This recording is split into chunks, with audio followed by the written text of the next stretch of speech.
गोष्टीचं नाव आहे भिकमभटाचे मनोराज्य. एका गावात एक भिकमभट नावाचा ब्राह्मण राहत होता.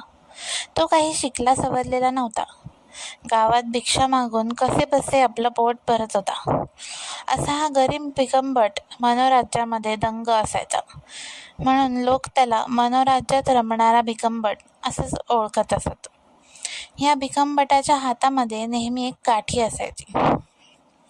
एके दिवशी त्याला भिक्षा म्हणून एका व्यापाऱ्याने एक मडका भरून दूध दिले. भिकमभट खूप आनंदित झाला. दूध घेऊन तो त्याच्या घरी आला. त्याने दुधाचे मडके दोरीने त्याच्या घरामध्ये लटकवले आणि तो त्याच्या खाली चटई घालून झोपला.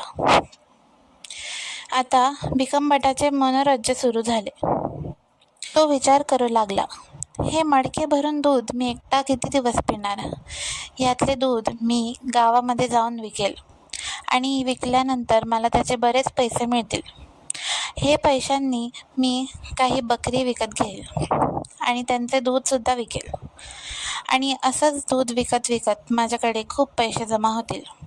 मग मी गाई म्हशीसुद्धा विकत घेईल आणि त्यांचं दूध विकून अजून जास्त पैसे कमवेल.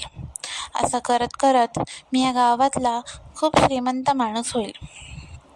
मग आपल्याच गावातल्या एखाद्या श्रीमंत व्यापाराच्या मुलीशी लग्न करेल. मग मला एखादा मुलगा होईल. एके दिवशी मुलगा जेव्हा खेळत असेल तेव्हा मुलाजवळ एखादा कुत्रा आला तर मात्र त्याला काठीने बदलावेच लागेल. असा विचार करून त्याने जवळची काठी घेऊन कुत्र्याला सपासप घातली. आता मनोराज्यातून त्याला अचानक जाग आली, ती म्हणजे मडक्याच्या आवाजाने.